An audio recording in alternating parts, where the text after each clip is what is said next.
कहते हैं कि दुनिया में मन सबसे ज़्यादा शक्तिशाली चीज़ होती है। अगर किसी चीज़ को तुम पूरे मन से चाह लो तो तुम उसे हासिल कर सकते हो। ये मैं नहीं कहता, ये सभी महापुरुषों का कहना है। लेकिन अगर ये सत्य है, ये सच है, तो जो हम अपने मन से चाहते हैं वो हमें हासिल क्यों नहीं होता है? भाई, कोई भी इंसान अपने मन में दुख तो नहीं चाहेगा, लेकिन वो रहता तो दुखी है। हर इंसान अपने मन से तो कामयाब होना चाहता है, खूब पैसा कमाना चाहता है, लेकिन फिर भी वो कामयाब नहीं होता। भला ऐसा दुनिया में कौन इंसान होगा जो अपने मन में ये चाहेगा कि मैं नाकामयाब रहूं या मैं पैसा ना कमाऊं? सोचने की बात है। तो इसमें दो चीज़ें निकल के सामने आती हैं। या तो वो महापुरुष गलत थे जिन्होंने ये बात बोली कि मन से चाही हुई चीज़ हासिल हो जाती है, या फिर हम गलत हैं। आज की कहानी जो मैं आपको सुनाने वाला हूँ उसमें आपको एक ऐसा मंत्र मिलेगा। उसे समझने के बाद आपको एक ऐसा मंत्र पता चलेगा जिससे आप ये समझ पाएंगे कि अपने मन से कोई भी चीज़ कैसे करवाई जाती है, मन में किसी भी बात का बीज कैसे बोया जाता है। ये इस कहानी से आपको अच्छी तरह से समझ में आ जाएगा। और इससे आप ये भी समझ पाएंगे कि आकर्षण का नियम, लॉ ऑफ अट्रैक्शन, कैसे काम करता है। कहानी छोटी सी है लेकिन बहुत ही गहरी है। इससे पहले कि आप इस कहानी में खो जाएं, इस चैनल को सब्सक्राइब ज़रूर कर लें। तो चलिए कहानी शुरू करते हैं। एक बार की बात है, एक आदमी के जीवन में सिर्फ दुख ही दुख थे। वो जो भी काम करता उस बेचारे का वो काम पूरा ही नहीं होता। घर में आता तो घर में कलेश बना रहता, किसी से कोई मदद मांगता तो कोई उसकी मदद नहीं करता। ऐसा लगता था कि चारों ओर से दुखों का पहाड़ उसी पर टूट पड़ा है। उसे समझ नहीं आ रहा था कि मैं इन दुखों से पार कैसे पाऊँ। वो दिन रात यही सोचता रहता कि अपने दुखों से छुटकारा कैसे पाना है। इसी कारण से वो रात में सो भी नहीं पाता था। उसकी आंखों के नीचे बड़े बड़े काले घेरे बन गए थे, जो इस बात का प्रतीक थे कि वो आदमी कितना दुखी है और कितना चिंतित है। कभी कभी तो उसके मन में आत्महत्या करने के भी ख्याल आते थे, लेकिन अपने परिवार की चिंता करके वो ये कदम नहीं उठा पाता था। वो इतना दुखी हो गया कि उसने निर्णय किया कि वो इन दुखों से छुटकारा पा के रहेगा। इसके लिए चाहे उसे कितनी भी मेहनत करनी पड़े, कुछ भी करना पड़े, चाहे अंगारों पे चलना पड़े, लेकिन इन दुखों से छुटकारा हासिल करके रहेगा। ऐसे ही एक दिन उसने अपने मित्र से पूछा कि मैं अपने जीवन को कैसे सुधारूं। उसके मित्र ने उसे बताया कि तुम किसी बाबा के पास जाओ। बाबाओं के पास ऐसा मंत्र होता है जिससे सारे दुख मिट जाते हैं, जीवन खुशियों से भर जाता है और धन संपदा भी हासिल हो जाती है। तुम किसी ऐसे बाबा को ढूंढ लो, बस तुम्हारा काम बन जाएगा।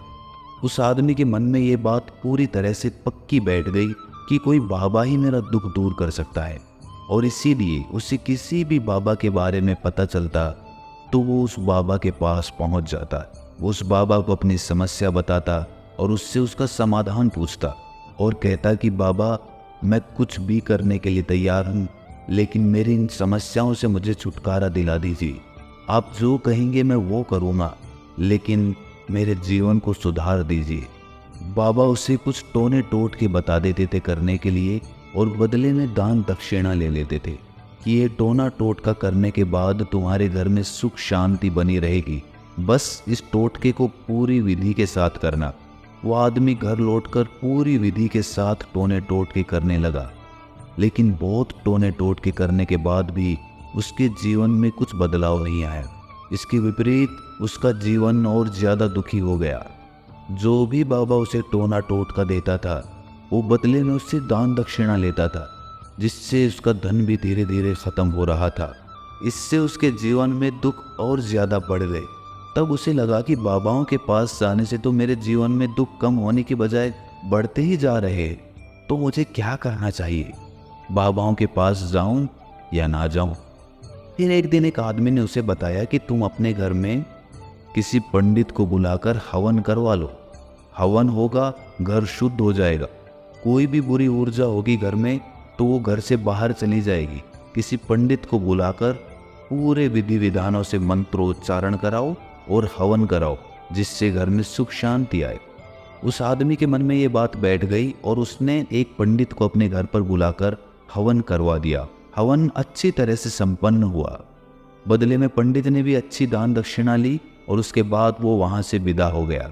लेकिन कुछ दिनों के बाद उस आदमी को महसूस हुआ कि उसके जीवन में अब भी कोई बदलाव नहीं आया है। अब वो आदमी पूरी तरह से दुखी हो गया और ज़्यादा परेशान हो गया। अब तो उसे लगने लगा था कि मेरे जीवन में से दुख कभी ख़त्म ही नहीं होंगे। और यही सोच सोच कर उस आदमी का बुरा हाल हो गया था।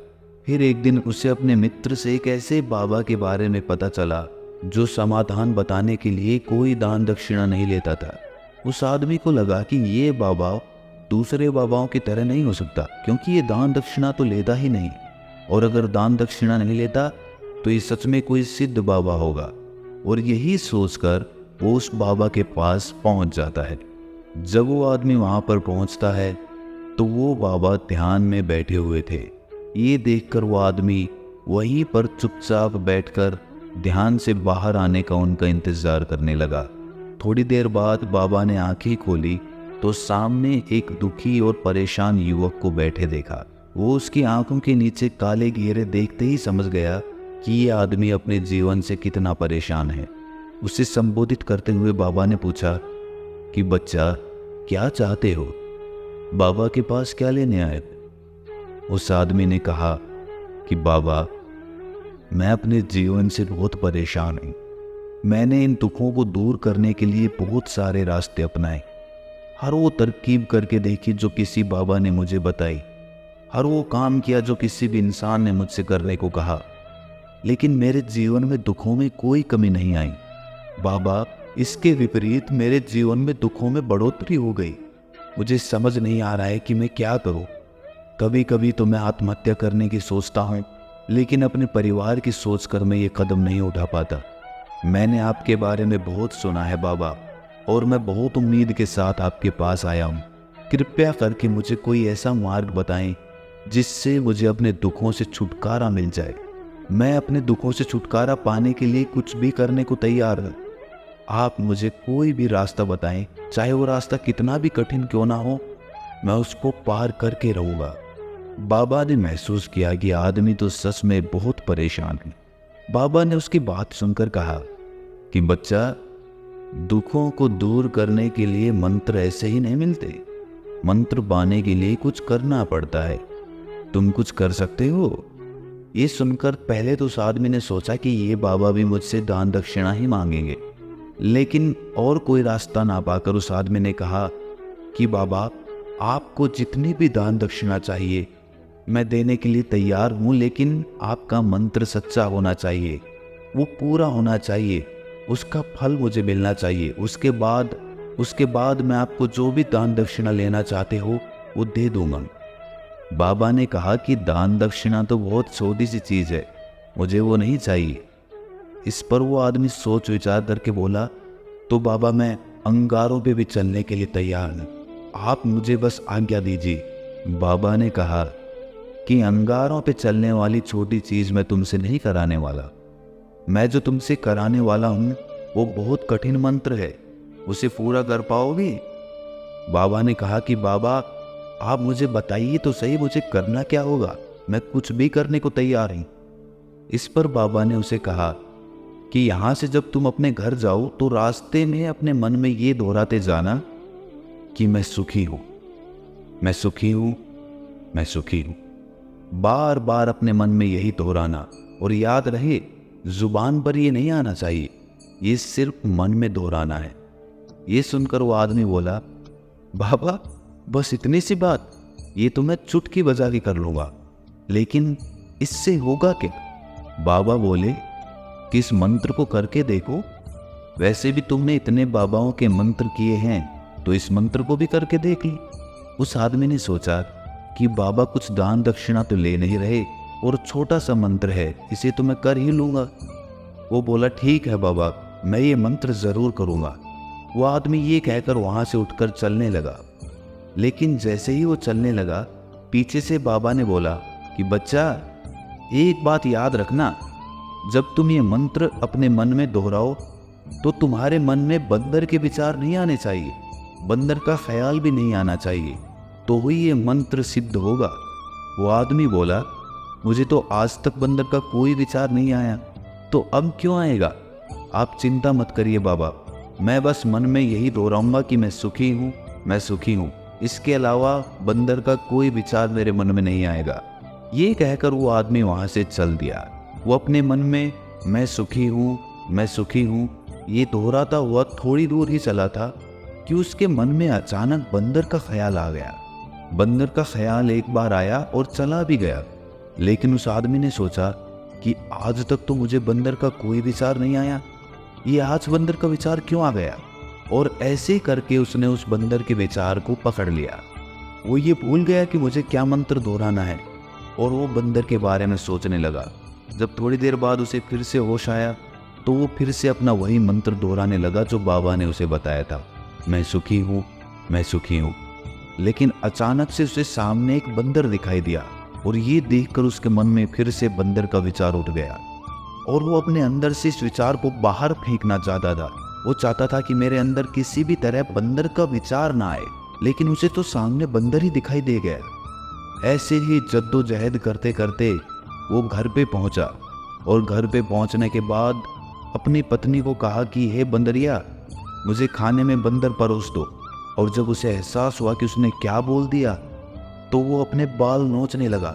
वो दीवारों में सर मारने लगा कि आज तक मुझे बंदर का कोई विचार नहीं आया और आज मुझे ये क्या हो गया है कि मुझे हर जगह बंदर ही बंदर नजर आ रहे हैं, ये कैसी माया है। यही सोच सोच कर वो आदमी रात भर सो नहीं पाया। रात भर करवटें बदलता रहा और सुबह उठकर सीधे उसी बाबा के पास पहुंच गया और उसके चरणों में गिरकर कहा कि बाबा, पता नहीं क्या चमत्कार हो रहा है, आज तक मुझे बंदर का कोई विचार नहीं आया, लेकिन कल से जब से आपने मुझसे कहा कि बंदर का विचार नहीं आना चाहिए, तब से मुझे हर जगह बंदर ही बंदर नजर आ रहे हैं।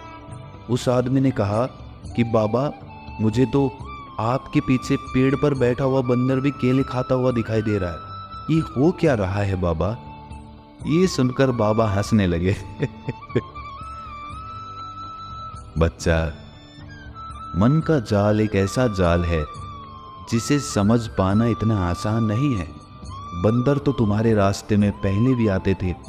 जब तुम मेरे पास आए थे तो इन्हीं पेड़ों पे ये बंदर घूम रहे थे, लेकिन तब तुम्हारे ध्यान में ये बंदर नहीं था, तब तुम्हारे ध्यान में सिर्फ अपने दुख थे। इसके बाद बाबा ने उसे बताया कि बच्चा, हम जिस चीज़ से भी दूर भागना चाहते हैं वही चीज़ हमारे मन में बहुत गहरे में प्रविष्ट हो जाती है, वो हमारे अंतर मन में समा जाती है। असल में हम जिस चीज़ से भी छुटकारा पाना चाहते हैं उससे छुटकारा इसीलिए पाना चाहते हैं कि वो हमारे साथ बहुत गहरे से जुड़ी हुई है, और हम जितना ही उससे छुटकारा पाना चाहते हैं वो उतनी ही गहरी हमारे मन में बैठती चली जाती है और आखिरकार वो हमारे अंदर मन में छा जाती है। ऊपर से तो हम चाहते हैं सुखी होना, कि मैं सुखी हूँ सुखी हूँ, हमारे होठ भी यही बोलते रहते हैं, लेकिन हमारे मन में दुख समाये होते हैं। हमारे विचारों में, हमारे मन में हमें दुख ही दुख दिखाई देते हैं। इसीलिए अपनी जुबान से बार बार ये बोलने से कि मैं सुखी हूँ मैं सुखी हूँ, हम सुखी नहीं होंगे जब तक ये मंत्र हमारे अंतर मन में प्रविष्ट नहीं होगा। इस पर उस आदमी ने पूछा कि बाबा, लेकिन ये मंत्र हमारे अंतर मन में प्रविष्ट कैसे होगा। ये सुनकर बाबा ने कहा कि बच्चा, अपने दुखों से लड़ना बंद कर दो। जब तक तुम अपने दुखों को दूर करने की सोचते रहोगे तब तक वो दुख तुमसे चिपके रहेंगे, तब तक वो दुख तुम्हारे अंतर मन पर अपना राज जमाए बैठे रहेंगे। और जिस दिन तुम उन दुखों के बारे में सोचना ही छोड़ दोगे, उन दुखों से छुटकारा ही नहीं पाना चाहोगे, उसी दिन से तुम्हारी जिंदगी से दुख गायब हो जाएंगे। क्योंकि किसी भी चीज़ से छुटकारा पाने के लिए हमें उस चीज़ के बारे में सोचना पड़ता है, और हम जितना ही उस चीज़ के बारे में सोचते हैं वो उतनी ही गहरी हमारे मन में प्रविष्ट होती चली जाती है। हम अधिकतर समय दुखों के बारे में ही सोचते हैं। हम यही सोचते हैं कि हमारे जीवन में दुख है और हमें इससे छुटकारा पाना है। इसी वजह से बार बार सोचने से वो दुख हमारे अंतर मन में प्रविष्ट हो जाते हैं और हमें एहसास भी नहीं होता। इसीलिए अगर तुम दुखों से छुटकारा पाना चाहते हो तो दुखों से छुटकारा पाने के बारे में सोचना छोड़ दो, तुम्हें दुखों से छुटकारा मिल जाएगा। अक्सर आदमी धूम्रपान छोड़ना चाहता है, शराब छोड़ना चाहता है, सुबह अपने आप से ये वादा करता है कि मैं कोई भी गलत काम नहीं करूँगा, लेकिन शाम को जब लौटता है तो नशे में चूर होकर लौटता है। ऐसा क्यों होता है कि जो हम सोच रहे हैं वो पूरा कर ही नहीं पा रहे हैं? असल में हम उस चीज़ को बहुत ज़्यादा तवज्जो दे रहे हैं, उस चीज़ को बहुत ज़्यादा अहमियत दे रहे हैं। जब भी हम उस चीज़ को छोड़ने के बारे में सोचते हैं तो हम उसकी इम्पोर्टेंस यानी कि विशेषता और ज़्यादा बढ़ा देते हैं। हमारा मन उस चीज़ के बारे में जितना ज़्यादा सोचेगा, शराब या धूम्रपान छोड़ने के बारे में जितना ज़्यादा सोचेगा, हमारा मन उतना ही उस चीज़ के पीछे ज़्यादा भागेगा। हमें उस चीज़ से लड़ना नहीं है, बल्कि बिना सोचे गुजर जाना है। और अगर इस मंत्र को हम समझ लेते हैं तो हम अपने जीवन में जो भी पाना चाहते हैं उसे अपने अंतर्मन में डाल सकते हैं। और एक बार वो लक्ष्य हमारे अंतर्मन में बैठ जाता है तो फिर सफलता पाने में कोई समस्या नहीं आती, कोई दिक्कत नहीं आती। तो दोस्तों, कैसी लगी आपको ये कहानी कमेंट सेक्शन में ज़रूर बताएं, और अच्छी लगी तो इस चैनल को सब्सक्राइब करना ना भूलें। तो मिलते हैं अगली कहानी में, तब तक के लिए अपना ख्याल रखें।